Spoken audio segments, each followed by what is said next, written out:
Jacob says, I believe in taking care of business. I believe in working. And therefore, he was working out around the house. He was doing what he could to help out. And in the light of that, Laban said, you know, I'm impressed with you. He said, I want to work a deal with you. I tell you what, tell me how much I need to pay you. You cut your own deal, and I'm going to roll with it. And so Jacob says, I tell you what, I'll tell you what I'll do. He said, I want Rachel, and I'm willing to work for her. He says, I'm willing to work for her. Don't miss this. Wake up, catch this. He says, I'm willing to work for her. Now, remember this. When you think about Adam and Eve, remember Adam had a job before God gave him Eve. Because the man is to be both priest, prophet, and provider in his home. Do I have a witness here? Adam was taking care of the garden, taking care of everything in the garden, naming everything in the garden, and then God gave him a wife. If he won't work before you say I do, don't expect him to work after he says I do. Jacob understood worth. He understood working, but then he also understood worth. Listen, Jacob volunteered to work for Laban, and then Jacob determined the value of his work. Jacob paid a high price for Rachel. He said, I'll give you 7 years. And that was of interest to me, Brother Ron. Jacob said, I will give you 7 years. Jacob had been a trickster. He could have said, I'll just give you 6 days. I'll give you, 6 months, or I'll give you a year. But no, he said, I will give you 7 years. And Laban said, well, all right then. And so I started thinking about that. I said, Kamisha, 7 represents spiritual completion. And so in short, here's what I discovered. Jacob understood that he had found a complete woman. She was a Proverbs 31 woman because when he met her a few verses earlier, she was taking care of the sheep. She knew how to work. She knew how to handle her business. And Jacob said, when I find a complete woman, she's of value. She's worth investing in. Woo! Oh, I know why it's quiet up in here now. Y'all gonna make me jump the fence? Let me go on and say it. Let me get it out. Let me get it out. Let me get it out. Here it is. Here it is. He said she's a woman of value. She's a total package. Because the text says that she had a pretty face and a pretty figure, and she knew how to handle her business. Jacob said, I'm gonna invest in this woman before I let her go. I worked 7 years for a complete package. Some of you know what I'm talking about because you've been working with incomplete packages. I know you can't say man in here today if you're sitting beside your spouse. And so I'm just going to ask all the single folk in the house to just help me say amen. Thank you so much for an amen in the house on today. Make an investment. Oh. I know why it's quiet. I know why it's quiet. See, Sister Davis and I, we've been married 26 years. And we dated 5 years before we said I do. And so this year will mark that we've been together 33 years. One way or another, we've been together 33 years.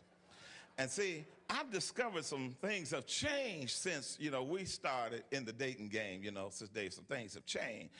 Matter of fact, I have a friend whose wife passed away. He called me one day. He said, Doc, I want to tell you that being single is not for the faint at heart. He said, a whole lot has changed since the last time I was out here dating. It's rough out here. It's rough. I said, okay, Doc. He said, yeah, thank God for your wife every day. It's rough out here.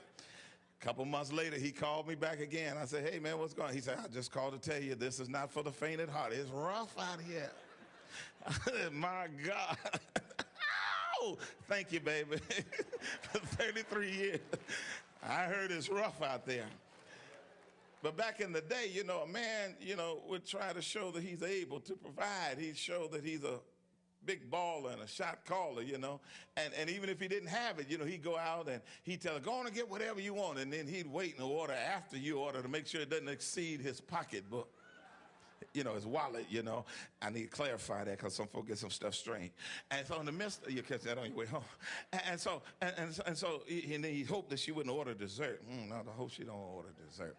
Yeah, I'm going to get the dessert. Okay, I'm going to get the cheesecake. Oh, okay. Well, you want something? Get you something. No, I'll just share with you. But recently, Sister Davis and I, we've been out, dining and, hanging out, having dates and all that stuff, date nights and all that stuff. And I pay attention to what's happening around me. I discovered at some of the tables around me, some interesting things happening. I noticed at one table, man and woman was out, and when they brought the bill, the man looked at the woman, and she said, okay, I got it. I said, got it? I said, I didn't know the women paid the bill. Been so long. I didn't know. I've been paying so long. And so then I looked at another table, and I discovered that they took out a calculator. They were splitting the bill. And so I looked over. I said, "Are y'all brothers and sisters?" "No, we on a date." I said, "Oh." I said, "Well, brother, why you not paying? We going Dutch. I ain't making no investment until I'm sure." And I heard some people say, "I date on the internet because it's cheaper, it's free. I get to know them before I get entangled and involved." Okay, I can't get an amen up in here. Will all the married people in the house say amen? Oh, bless the name of the Lord. This is a new day. But Jacob was willing to make an investment in the woman of his dreams. He was willing to work 7 years. He said, "She's worth it." He recognized when he had a total package, and he didn't mind working 7 years for the woman of his dream. Oh, I hear people say, but she's high maintenance. Jacob knew the worth of the woman. Don't you ever allow anybody to devalue you.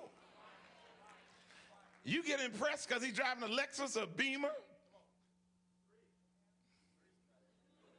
Brother man working.